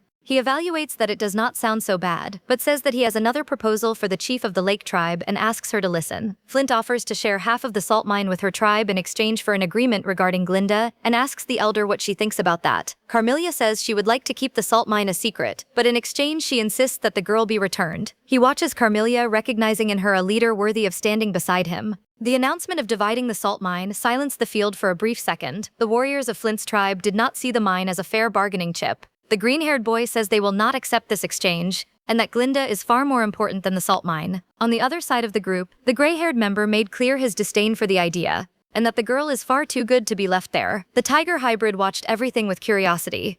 Elsewhere, another bull hybrid asks if Glenda can stay with their tribe. Ian steps forward and says he will not leave the bear girl in the City of Darkness. Tigreon agrees and tells Flint that if he does not return Glenda, he will not be afraid to stand against him. Carmelia explains that even a victory for the City of Darkness will not guarantee the safety of the secret of the salt mine, and that they will not give up on taking the girl back. Ian's mother says it would be better for him to think twice, because the Lake tribe possesses many beastmen. She says that even if her tribe were to be overcome, they would still make sure everyone knew about the salt mine, and that the city of the hybrids' leader would be surrounded and pressured by other beast tribes unless he wanted to face all of them. The Snake Boy says that the opposition has a good point, but that for him, giving in to the demands of the Great Lake tribe without a fight is not how the hybrids of the City of Darkness operate. He turns directly toward Tigreon and points toward the open field, and challenges the Tiger Boy to face him one-on-one, and that if he wins, he can have Glenda back. But if he loses, the girl stays in the City of Darkness. The Tiger Boy is not afraid, but feels outraged at seeing Glenda's situation being treated as the prize of a contest. But the situation changes, and the two prepare for the challenge. Carmelia asks Ian to have faith in the Tiger Boy, because he is the bravest warrior of their people. In a battle of spiritual power, Tigreon and Flint transform into their beast forms, a winged lion and a serpent. They collide and the impact is devastating, generating a shockwave that sends dust and debris flying. The battle between the two beasts is interrupted by Glenda's cry. As she emerges from among the trees, she asks the Tiger Boy and Flint to stop, begging them to end the fight. The rivals stop as soon as the girl speaks, and everyone shouts her name. One of the tribe members watches her with a mixture of relief and disbelief. Glenda, still trying to catch her breath and leaning against the tree trunk, can no longer contain her emotions. Upon recognizing the familiar faces, the girl becomes happy. Ian says he is very happy to have found her, but Tigreon is left out. He is physically present, but the couple Ian and Glenda seem to forget that he is there. The elder says everyone is relieved that she is there. Tigreon approaches Flint and apologizes for not being able to hold the girl back. He says the young woman's determination was so strong that she refused to stay away. Flint simply says that everything is fine because the goal was for Glenda to find her friends and partner anyway. The Snake Boy says the girl's happiness was more important than his own happiness. To Ian, Glenda explains that she was fine the whole time because the Snake Boy took very good care of her. She explains that the hybrid saved her from the animals she encountered in the forest, and that despite being different, he is very kind. Glenda's words leave the beastmen confused and surprised. While the leaders discuss the future of the truce between the tribes, hybrids and beastmen wonder what will be done. The short green-haired boy watches, questioning out loud why the hybrids of the City of Darkness seem so different from the terrible stories they had always heard, and whether they could truly be kind enough to have helped Glenda out of genuine goodwill and not self-interest. The first gray-haired boy does not share the same opinion, because Glenda says she was treated well by her hosts. The second gray-haired boy steps in to calm things down among the companions. He says there is no point in speculating now because everyone will know the future of the forest and both tribes as soon as the meeting ends. Inside the tent, Glenda, Ian, Tigreon, Flint, and Carmelia gather and talk about everything that happened. The girl explains how the tribes failed to try to understand one another, and that it was she who asked Flint to send a letter saying that she was fine. But the bear girl confesses that she did not realize that the hide used for the message carried a mark from the City of Darkness. That small detail made the Lake tribe interpret the message as a threat. As she speaks, Ian and Carmelia understand that everything was a misunderstanding. Ian's mother understands the situation and acknowledges that the mistake came from their side, and she expresses her gratitude to Flint for saving Glenda, and that now the Great Lake tribe owes a great debt to the Snake Boy and his followers. The Eagle Boy places his tribe at their disposal, promising that if they ever need help in the future, they only have to ask. Glenda watches the exchange of promises with a relieved smile. The fear of seeing her friends and Flint destroy each other has been replaced with hope. Respectfully, Flint says that he will not need help, and that regarding the relationship he has with Glenda, everything is resolved. But Ian interrupts and says that the bear girl is his partner, and therefore her matters are also his matters. The Snake Boy asks the Eagle Boy if he is the partner Glenda spoke about so much. The young man answers yes. Then the Serpent Hybrid says he heard that Glenda was carrying another male's cubs, and asks if that is why Tigreon is not her official mate. Carmelia's reaction is one of absolute shock, but the Tiger Boy takes responsibility for the truth. He confirms that he is the father of the cubs Glenda is carrying, but also reveals that she is not his partner. In her mind, Glenda analyzes the three men surrounding her. To her left is Tigreon, the biological father of the cubs. In the center is Flint, the hybrid who rescued her and wishes to be the father. And to her right is Ian, the tribe mate she chose as her partner and who would be the nominal father. Glenda explains that the Tiger Boy is not her partner despite the fact that she is carrying his cubs in her womb. The young woman is relieved to know that the whole truth has finally come to light and that nothing else needs to be hidden anymore. But she does not hide her happiness in saying that Ian is officially her only partner. Amid the entire conversation, Tigreon says he is going to step outside for a moment and asks everyone to continue talking. Carmelia brings the group's attention back and says that Ian must have a lot to say to Glenda, since the two of them were separated for so long. Ian agrees and approaches Glenda to tell her that many things have happened within the tribe. While the two talk, Flint watches everything and makes a quiet comment to Ian, saying that the girl should not have only one partner if the Eagle Boy is having trouble keeping her safe. Glenda mentions that Eleanor's punishment seems very harsh. She walks anxiously, troubled by what she has heard, and argues that Eleanor does not deserve to be punished in such a harsh way, even if she made a serious mistake. To Glenda, it was Melka who caused everything. Eleanor was merely manipulated, and punishing her would mean ignoring the true source of the problem. Ian says that the fact remains, Eleanor made the choice to hurt Glenda because of a dispute over a male, and that the bear girl's kindness could end up being harmful to the collective. The young man says that if Eleanor does not face consequences, the tribe's discipline will be compromised, and the group will fall into complete disorder. To him, the rules must be enforced so that others will not feel encouraged to follow the same path of betrayal. He argues that regardless of whether Melkat instigated Eleanor, the final choice to hurt Glenda came from Eleanor herself, motivated by a foolish dispute over a male. To Ian, the tribe's code cannot be flexible when it comes to direct attacks against its members, and that the absence of consequences creates room for dangerous things in the future. He observes Glenda's anguished expression and recognizes that he understands the pity she feels for Eleanor, but emphasizes that personal feelings cannot outweigh the traditions of the tribe. He declares that the tribe's rules are clear. Eleanor must take full responsibility for the mistakes and harm she caused, and that the consequences will not be limited to the one who carried out the plan. The boy says that the red-haired girl will also face judgment and will experience the same consequences as her friend. To the Eagle Boy, this is the only way to restore order and security. Glenda silently concludes that the Beastmen's rules are far too harsh. As they walk side by side, Ian shows genuine concern for the young woman's physical and emotional well-being. He asks how her days among the hybrids were, and whether anyone was aggressive or unkind to her in any way. The girl says there were no problems at all. She says that the inhabitants of the City of Darkness were gentle and kind to her during the entire time she stayed there, and speaks about the warmth she found in the City of Darkness. The bear girl tells Ian that everyone took very good care of her and her needs, and that they barely let her do any kind of effort or task, surrounding her with care to ensure her comfort and safety. Glenda says she realized that small displays of affection from her had a huge effect on the hybrids, and that if she simply smiled, they seemed to carry that happiness for a long time. Glenda continues her account, trying to break down the prejudice, and explains that the hybrids are not the terrifying and hateful creatures the rumors suggest, and that they are a group set apart from the Beastmen because of their unusual appearances.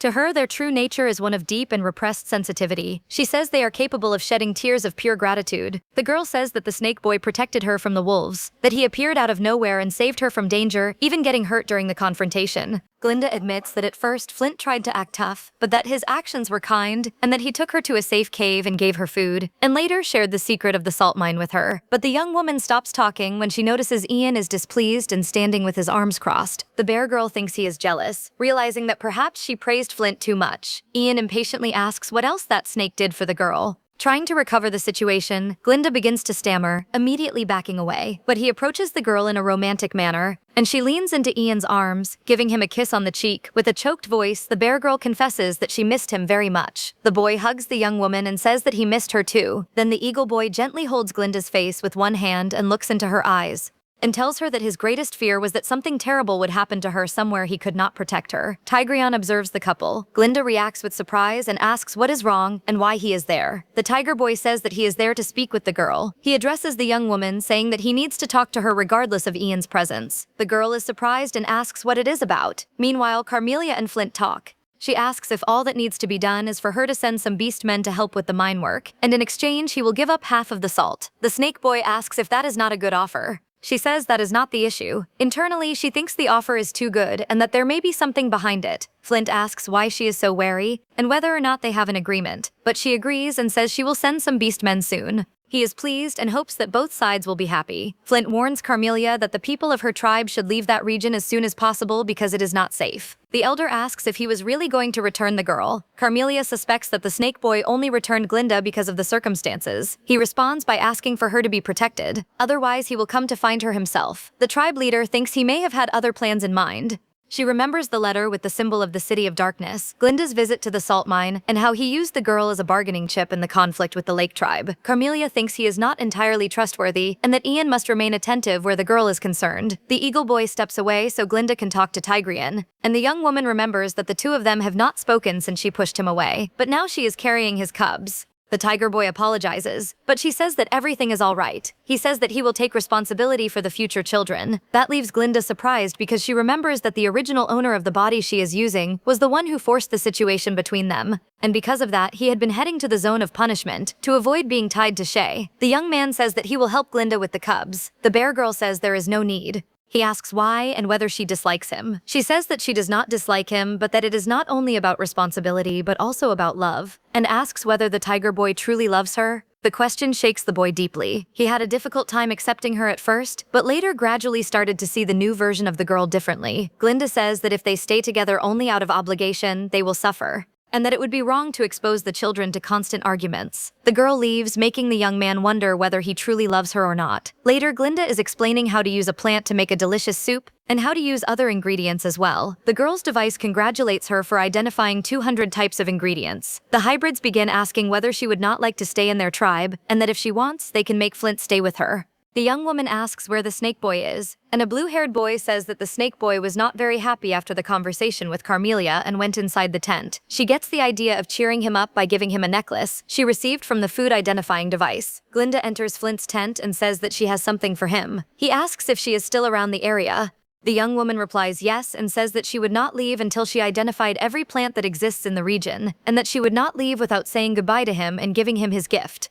He is surprised, and she asks permission to place the necklace around his neck. When wearing the necklace, the boy feels that his beast aura is reacting more strongly. Because of that, he decides to return the necklace. But she says that it is just a necklace, and that he can keep the necklace as a token of appreciation for all his hard work. To keep it as a gift from the god of the beast men to the hybrids. Flint accepts and says that the gift he will give her is for when Glenda reaches adulthood. She opens the box and sees that she has received a tear of the god's flower. The device begins beeping and says that if she registers this flower, she will receive a surprise gift. She realizes that the device became very interested in the tear of the god's flower and is doing everything it can to gain access to the plant. Glenda's device even offers several items in exchange for the flower, which leaves the young woman curious. The bear girl becomes uneasy and thinks it is better to set the device aside for now. Flint notices the worried look on the girl's face and asks if something is wrong. She tries to brush it off by saying that the flower is so beautiful that she was left speechless. But in her mind, Glenda thinks that she cannot accept the gift carelessly, because if the device reacted that way, then that flower has awakened something. But the snake boy says that if she does not accept the flower, he will return the necklace. Glenda replies that it is not that. She just wants to know where the flower came from. Flint says it came from Mount God. The young man says that it is a sacred place. They say that the god of the beast men lives there, and that the treasures that come from there can make whoever possesses them stronger. But to achieve that, it is necessary to pass through several trials until reaching the peak of the mountain, and only then be accepted and approved by the god of the beasts, and receive a treasure. Upon hearing this, she remembers what she said some time ago to Flint and the elder, about waking up and being blessed by the gods with knowledge about food, and that is why the device was on alert. Because it likes collecting treasures. The snake boy asks if she is all right, because she started spacing out. Glenda replies that she is and that she was only thinking about where to store the precious flower. The young man says that she does not need to store it and that the flower can be placed with the eggs of her cubs, and they will be born stronger. Suddenly, the elder enters the tent and says that Melky has disappeared and asks whether Flint knows where the red-haired girl is. Glenda is surprised. Carmelia says that the fox girl escaped, and that the hybrid who was escorting her was overpowered. The bear girl knows that Melky is very clever. Ian's mother explains that the young woman ran away and sent tribe members after her, but there has been no sign of the red-haired girl so far, and asks whether Flint took her somewhere. The snake boy says yes. The elder asks why he did that. He replies that Melky caused harm to Glenda, and since he stopped her escape, the red-haired girl is under his authority and will not be released. Carmelia asks what he is going to do with her, and where she is. Flint responds that what they do with Glenda's rival is not something he will discuss with outsiders, and that she will face consequences in the City of Darkness. The bear girl becomes uneasy because she knows the punishments in Flint's region are much harsher. Would the snake boy really go that far with Melky? Carmelia says that as far as she is concerned, the matter is in Flint's hands, since the snake boy will not let the matter go. The young woman asks the young man if he really needs to deal with the red-haired girl so severely, but Flint replies that it is nothing like what the girl is imagining, and that he only sent Melky there so she could reflect on everything she had done. Glenda apologizes for misreading the situation. He changes the subject and says that she will become an adult in a matter of days, and asks whether Glenda will marry the father of the cubs. She replies that she will not because the one she wants is Ian, because he is gentle and trustworthy, and because he protects her well, besides truly caring for her. The snake boy watches her speak about Carmelia's son with joy in her eyes. Then the young woman notices that the snake boy has become serious and asks whether he would like to be the godfather of the cubs, because they will be safe with Flint nearby. The boy accepts without thinking twice and says that he will protect Glinda's children at all costs. The bear girl says goodbye to Flint happily. Back at the lake tribe, Glinda is greeted by everyone. Maggie, the mother of the original owner of the body Glinda took over, welcomes her and asks whether the hybrids did anything to her. Glinda replies that they did not and that she was treated very well. Maggie asks whether she went to the sacred place to see the cubs' eggs, because it is something important, and asks why she did not say she was expecting. Glinda takes the blame for that and says that from now on she will share everything with Shay's mother. The bear girl thinks that she needs to take better care of Shay's mother since she is using the girl's body. But she is surprised when Maggie asks whether she would like to find another partner. Glinda is shocked. She says that she does not want to, but Maggie insists, saying that the more she stands out, the more partners she can attract, and the more cubs she can give to the Great Lake tribe. The girl replies that she does not even want Tigreon, so who else would she be with? Besides, she is already with Ian, of course. Shay's mother understands that there may have been some tension with the tiger boy and promises to look into it. But the girl says that is not it at all, that Maggie misunderstood. She says that her only interest is Ian, to build a life and have a family with him. Maggie says that life with only one partner is difficult because unexpected things can happen. The young woman still wants only Ian, but she understands the concerns being raised, and that it is important to have food, resources, and supplies for any unexpected situation. The eagle boy heard everything from behind the tree and remembers the conversation he overheard between Flint and the tiger boy about Glinda potentially having more than one partner, and wondered whether Glinda would truly be happy with just him. Later, the girl enters the house and asks whether the eagle boy is ready for the ceremony to become an adult. He responds by asking why she does not want to marry Tigreon. The bear girl does not like what she hears and asks whether Ian wants to share her with other males. The boy says that he does not want to share her, but that Glinda is carrying another young man's cubs, and that sooner or later the children will seek out their biological father. Because of that, the young woman could consider giving her former companion a chance. She replies that it is not like that, because in her heart there is space for only one person, and that if it is not him, it will be no one else. She walks outside the house feeling upset, but Ian catches up to her and says that he did not want to make her feel that way. She reinforces that she will not be with anyone else. The young man apologizes and thinks that he never imagined he would end up with Glinda. The girl replies that all they need to do is build a better life together. The next day, the ceremony begins, and Glinda asks if she looks beautiful in the dress made from the feathers of a bird of prey. Maggie says that she is the most beautiful beast bride in the tribe, and the other young men agree, and that she is more beautiful than Melka. Ian appears and is left speechless by the beauty of his bride. Tigreon watches the couple and thinks they look happy together. Meanwhile, the elder prays for the god of the beast men to bring good weather for the ceremony. Glinda sees the elder distributing the blessing of the beast god to the brides and knows that her turn is coming. But she receives a warning from her device saying that it will update in a few moments. She receives the news with concern and starts feeling dizzy until she faints. The girl wakes up in a virtual space and wonders where she is and whether it is related to the device's program. She calls out to the voice of the device, and the system tells her to wait while it updates. The young woman remembers that it acted strangely when it saw the flower Flint gave her as a gift, and that now it is updating. Could these things be connected somehow? Suddenly, a voice announces a disruption and says that the update will be suspended. She does not understand the reason for this and starts running, but then she begins falling through an empty space. Glinda's physical body is trembling, and Ian calls out to the girl. The young man says that the girl is scaring him. Nearby, Tigreon asks if something happened to the babies. Carmelia says that she examined the girl and that there is nothing wrong with her. She merely gave Glinda her blessing, and then she fainted, which makes no sense at all, unless she became too overwhelmed with emotion. The young woman starts saying the word system and asks what happened.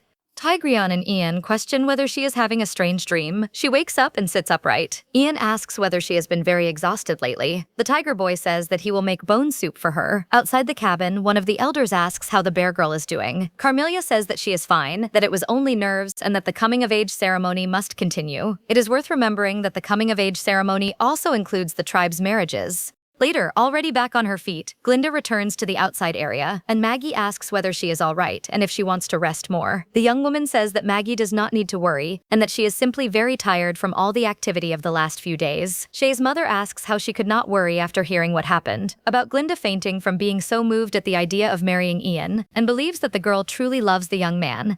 The bear girl keeps thinking about the embarrassment her device put her through, and that now everyone thinks she was overcome with feelings for Ian. She does like him, but not quite to the point of fainting because of it. Maggie says that the wedding is about to begin, but that she hopes the girl marries more boys in the future. The wedding begins, so in an adorable way, he asks if she accepts becoming his partner for the rest of her life. And that's it for today, guys. I hope you enjoyed it.